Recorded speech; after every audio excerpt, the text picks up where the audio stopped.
Hello and welcome to Crux Investor. We spoke earlier today to Nick Appleyard, who's the CEO of TriStar Gold, TSXV listed gold explorer with assets in Brazil. We talk about their up and coming plans, and if you want our view and opinion on that conversation and indeed the company itself and its strategy, you can get that at cruxinvestor.com/club. We can also get company reports, market commentary from experts from around the world, training videos, summaries of other interviews that we have done, and there's a thriving community of investors sharing their thoughts and ideas with each other. And if you go now, there's a 7-day free trial. And of course, we'd love your feedback too. So do give us a like, leave your comments below. And if you want to see what we talked about, take a look in the description below. Nick, how are you doing, sir? Very good, thanks. Very good. Well, thanks for joining us. It's been a while. We spoke to you back in the beginning of August. And then you also did a little session for the Crux Investor Club members on AI, which went down an absolute storm. So thank you very much for that. So where are you today? You still at home? Still at home in Arizona, yeah. Any plans for traveling down to Brazil? Yeah, I'll get down to Brazil in late November, I think. See the drill rigs in action and see the team there. But yeah, that'll be the time. Just make sure everything's calmed down as far as COVID goes. But right now there are no restrictions, so I could go now. But I'll leave it a few weeks more. Right. Well, you want to hang around for the TV gold that is the US elections as well, I imagine, don't you? Do you want to miss that? Absolutely, yeah. Good man. Yeah, the Olympic debating with gloves on, yeah. It really is. It's terrifying. As an outsider, just seeing this go on, I think we've actually, to be fair, we've had the same sort of thing around Brexit as well. It was a joke. But anyway, for people new to the story, if you wouldn't mind, give us a 1-minute overview of the business, and then we'll pick it up from there. Okay, yeah, TriStar Gold, we're a gold developer, explorer. We have a single asset in Brazil called Castelo de Sonhos. Current resources sit at 1.3 million ounces inferred, 700,000 ounces indicated. We have a very successful PEA, and we are now in pre-feasibility study. We've got $11 million in the bank, so it's all well funded. And then on top of that, which is the really exciting bit for us, we are currently doing some exploration to add on and grow more. So yeah, it's an exciting phase. Brilliant. Okay. Just want to remind people of some of the other things, because this is an update call, because I quite liked your story because of the AI component, and you sort of explained that in the last session, which people should go back to, and we'll put a link below for that. But you just raised some money. You're making plans to do some drilling. So, have you moved things forward? Are you drilling yet? Yes. So we currently have 2 drill rigs on site, an RC rig and a core rig, and we have another RC rig arriving in about a week. So we'll have 3 rigs going, and aiming at those targets generated by the AI in general. I mean, a few other targets as well that were too obvious for the AI. Yeah, I mean, too obvious, we already knew about them. But yeah, so that's all moving ahead right now. It's getting pretty exciting. Okay, we're going to talk about AI a bit, because I love it. So what has the AI told you you're going to find? Okay, because I'm going to come back in a few months' time and ask you, did you find that thing? So what are you expecting to find at those targets? Well, what the machine learning component does is it looks at all of our data and then goes, look, in this area here, you've got the Esperanza South resource that was part of the PEA, and you've drilled out a lot of gold there.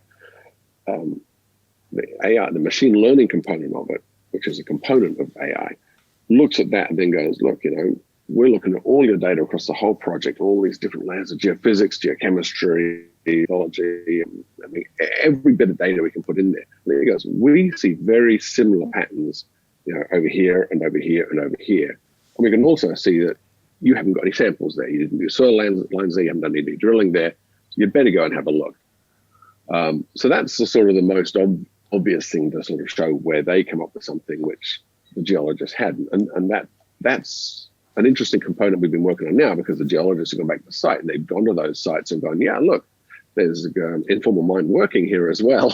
So the Garimpo obviously found some gold here, and we can see some conglomerates. So yeah, we better plant a few drill holes in these areas. Okay, I'm interested in, has the AI been able to say, this is not only the most prospective, but it's probably going to deliver the highest grades possible? Because again, if I look to the market in a couple of months' time or a few weeks' time, I'm not quite sure how quickly you're going to be turning the assay component around here.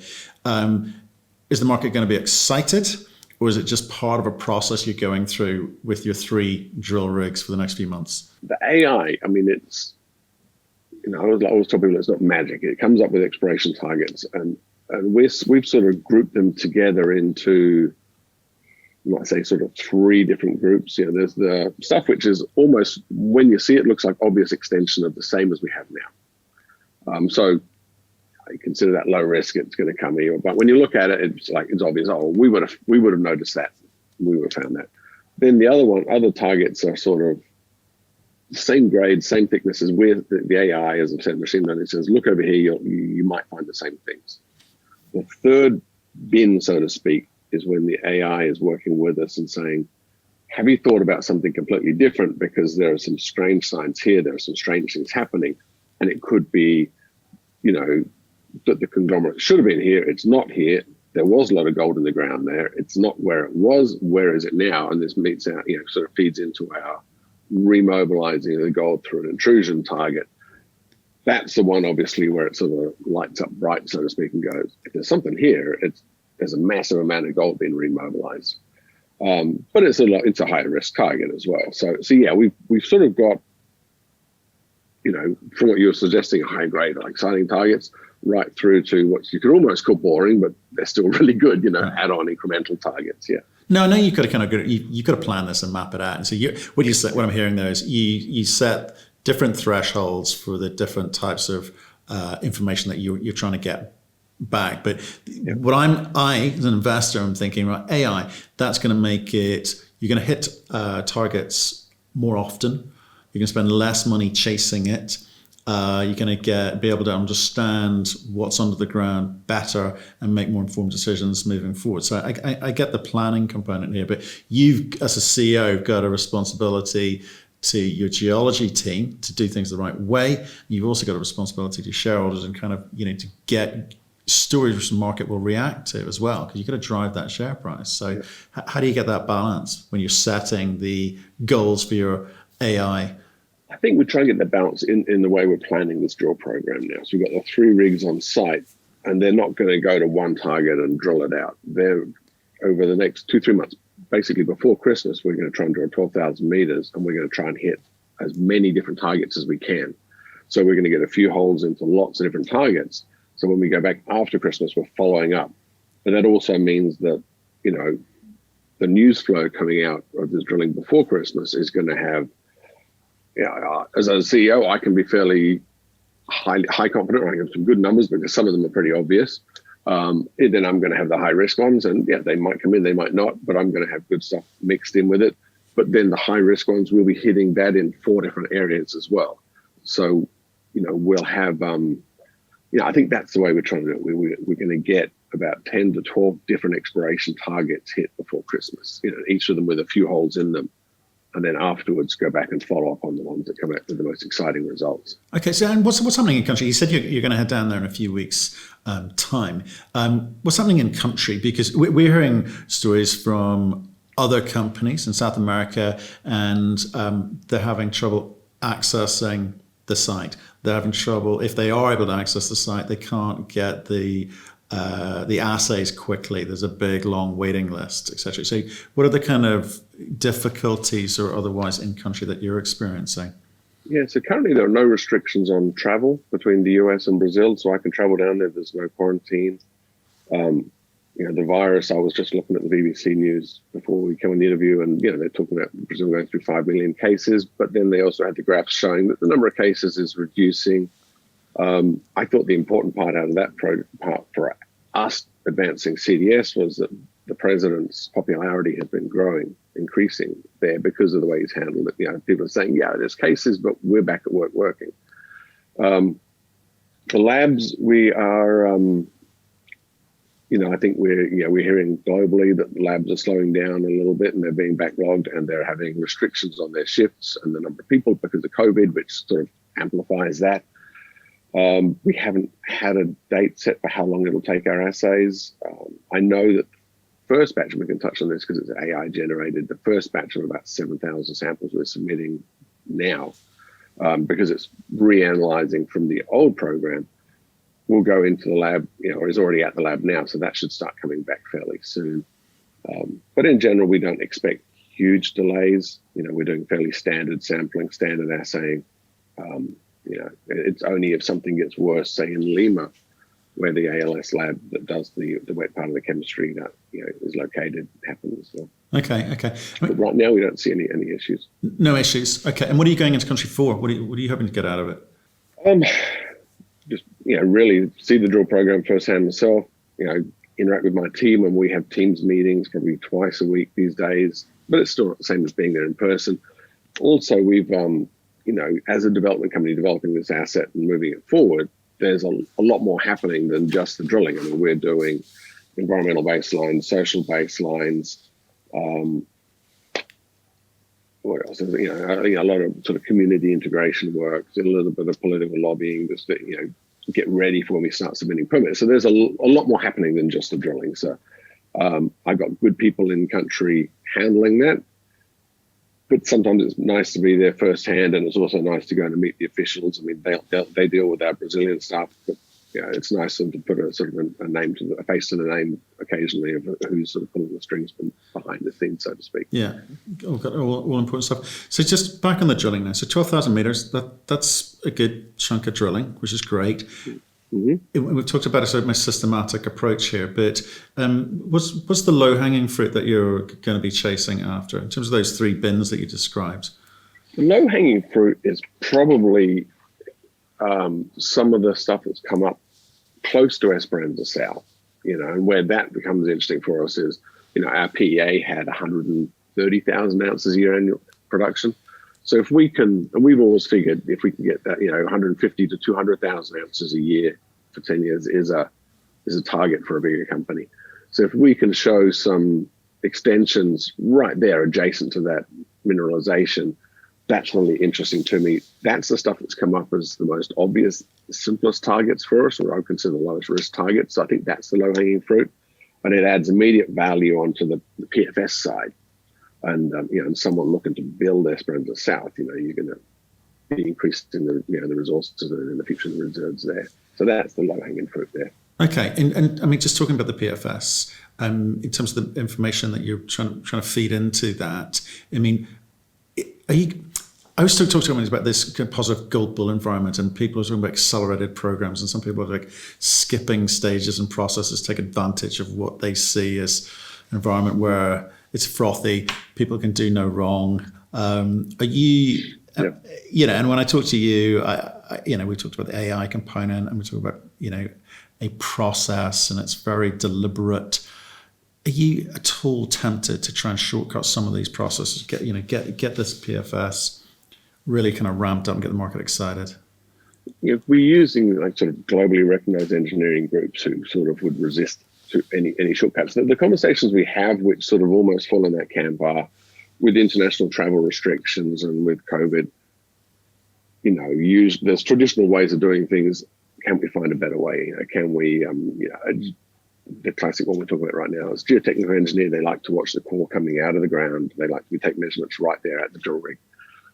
That geotechnical engineer was coming out of Chile and he can't travel now. So is there another way of doing that? Can we video it to, with one of our staff members? Can we find a technician within Brazil who he can then sort of see and control?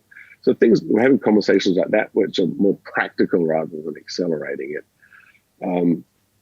But apart from that, no, we're not looking at cutting any corners on that. Does that work, by the way? The video thing? Because again, this industry needs to change. It's needed to change for a long time. And the practicalities of some of these things using technology, AI, I keep banging on about AI, but even just videoing something, is that going to speed things up going forward? We found a local in the city of Cuiabá, which is about 10-hour drive away, who does sort of small cottage industry, but videos with a private drone. So he's actually on site today. We had 3 or 4 days on site looking at like the sort of selected tailings dam area, because the engineers from the can't get down there from Canada.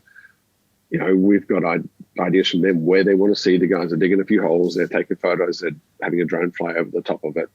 I have to say whether it can work. This is obviously the first time we've tried it, but it seems logical. And talking to the engineers involved in Canada and Johannesburg, actually, they think they can do it this way. They say, because it comes into the fact that we've got a very simple dam site and a very simple dam. It's not something which requires the PhD sitting there with a stack of computers. But he does want to see what's there, see what's in the ground, and the advantage of this is what the idea is. This guy can come with a drone, take the footage, take the videos. The guys are taking samples, digging little holes, and he can see what the ground, what the profile is like. And then he can come back a week later and say, "Can we see this?" And we can get the guy back in, because it costs us $300 a day, so it's not a big deal, and see a bit more if he missed something in the first one. So we are doing things like that through, as a practical step around the issues of COVID. But it will be interesting how many of those can carry on and then be used in the future, because it's a lot cheaper and more efficient than bringing the expert in. And what I like about this is, if we'd have brought a geotech in from another country, he would have probably been a keen young professional with good at his job. But this way, we get the video in front of the global expert who wouldn't travel to every site anyway, and you might be getting better eyes on it than you would have. And the young guy's not going to be better of a job. He's still going to be writing it up, doing the analysis, and coming up with the exact parameters. But you do get the global expert who we want signing off on it to look at the data as well and the images. So I think it's going to work. I'd be intrigued, when we speak again, to get some feedback on that, because I would like to see the industry move that way. It'd be great. And if it's just a technology limitation, surely that can be fixed. But anyway, enough of that. More for another time. And back on the drills which are working. When do you expect to be able to talk to the market about the first sets of results? We will submit the first set of samples next week. And it generally takes about 6 weeks for results to come back around, assuming there's no major delays. But I don't think there will be. The first batch won't be huge, so I think within 6 weeks we'll have results from next week. So 7 weeks from now. Okay, so in terms of the process, there, just again, we understand it. Again, new way of working. Is it a case of get results out regularly, or kind of batch them in groups, as has been the case in the past? In the past, we've done some batching and done it on a monthly basis. I think having 3 rigs on site and having a lot more data, we may find a regular, twice a month way of getting them out. Otherwise, you end up with just too much data coming out all the time. So I'd say we'll be doing it, especially this year, because I think there's more focus on it. So we'll be trying to get it out more regularly. Okay. Every couple of weeks, probably, once it starts. Okay, which I think the market would appreciate. I think we're seeing a few companies move in that general direction, especially in the kind of frothy gold market. You raised about $10 million in sort of July, over the course of July, in 2 different raises. You've got about, I'm guessing, $11 million or so in the kitty, based on what we talked about last time. It's a single asset. You've got a single asset. It's Brazil. Are you able to talk to us about maybe mitigating some of that single asset risk and looking at other assets? Have you been talking to anyone? Have you been looking at anything? Is it a consideration at all for you guys? Absolutely. Yes, it is. As the PFS advances, we have to work out what's going to happen with Castello. Are we taking it right through to production, or are we going to combine with someone, acquire someone to get a team who have done that in Brazil? So right now, we're looking at every possible option and analysing that. We had the Precious Metals Virtual Conference 2 weeks ago. I probably spoke to 10 companies at that conference. There is a lot of interest in projects like Castello, where you've got a real component moving forward to production and a nice upsides component as well. So we are definitely looking. We are definitely talking to quite a few groups. Nothing advanced. We're not talking any deals or anything, but we're trying to analyze what the options are and how we want to take this forward. Obviously it goes from everywhere from, we could acquire a smaller target near us, and integrate a bit of a team who had some more experience at permitting, and then we end up with, a pipeline of projects and more stories moving forward. The one that gets not pushed on us, that's the wrong word, talked to us a lot about is, merger of equals with a couple of other companies in Brazil. That's always interesting. There are some other good companies that are really well run in Brazil who could be interesting components on that. And then obviously, larger companies who, I think these are the ones who are the most active right now, the producers who, even when we get a down day in gold, it drops $20, and everyone goes, "Oh, it's down $20." Yeah, but it's still 1,900. Those producers are making a fortune, and so those guys are actively looking aggressively now. So we don't have a set plan on like, okay, this is what we're going to do. We're going to analyze it and work out what's best for the shareholder. I think, as you said, we are a little bit more methodical and risk averse than some management teams. So I do recognize the risk in taking a project from, putting it into production. And if it's your only asset and you've got to raise twice your market cap to do it, that's a point of risk, and I think we would be looking to alleviate that risk somehow from our shareholders.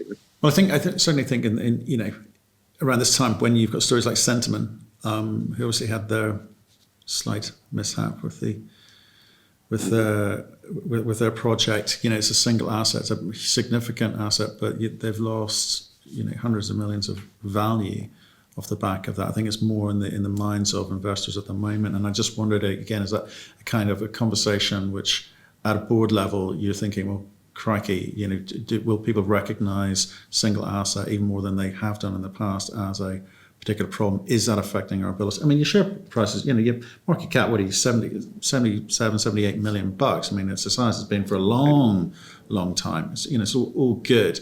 But to kind of move to the next stage, to have conversations about maybe do you go and raise some more money? It seems easy to raise money at the moment if you're a gold company, isn't it? There's a lot of it around, and there's always a saying, and you should raise it when you don't need it because it's the best time to get it. But yeah, so we do talk about that single asset company, and I that single asset companies aren't sustainable long term. I believe that very strongly myself. On the other hand, if we are looking for, if we're getting to this decision point, and I think that's the point, we either become a multiple asset company or we get acquired, from this point forward. That's really where we're at. I think this is what this conversation's going around is, single asset, it's a lot easier for a producer to come in and buy you. They're not getting something they don't want. They're like, okay, we like that project, we'll just come in as one clean purchase and we're done.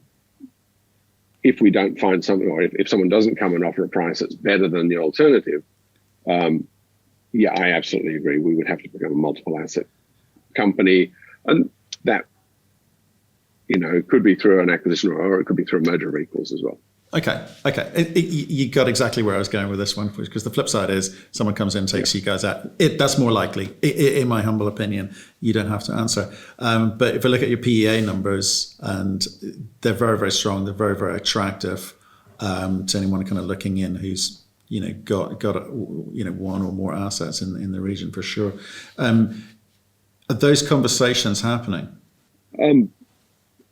Right now, we're making sure that all the sort of the obvious candidates are aware of us. I don't want to get too close to them because I want to get this exploration done first. I believe there's a lot of unlocked value there. So I want to see that they're aware of us and they know what's there and they're starting to get excited. But we're not getting close to anyone to have any conversations at this point. Okay. And we want to get that exploration to unlock the value. Great. So you've answered the two questions I wanted answered, which was, how do you go about planning your drilling? The second one was, what's the reality of a company like yours? You're attractive as a takeover target. So how has that informed your drilling, your 12,000 meters that you're going to be targeting?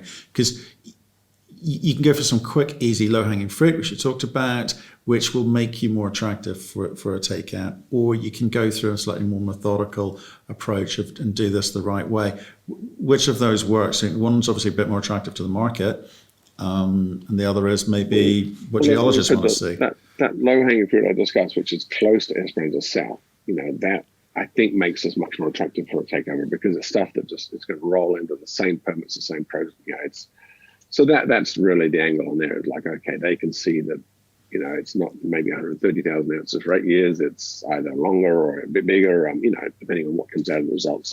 So that makes us there. And, so that's really the aim of doing it. And that's where we've started the rigs. It's also the easiest access for us. But then, I think the exploration, the really exciting exploration is sort of more the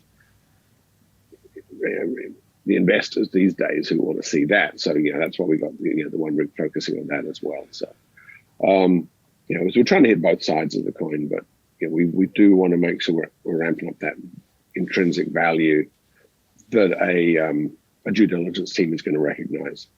That's what I Because wanted. that will relate, turn into something real at the end of the day. Well, that's what I wanted to hear. Nick, nice update. Let's get back and talk in a few weeks' time when those drill results do come out. Let's see what picture that paints for us, and indeed, how that fits in with what we've just discussed about setting yourself up to be a takeout target. Appreciate your time today. Let us know how you get on. Thank you. I'd be happy to give you an update sometime soon in the future.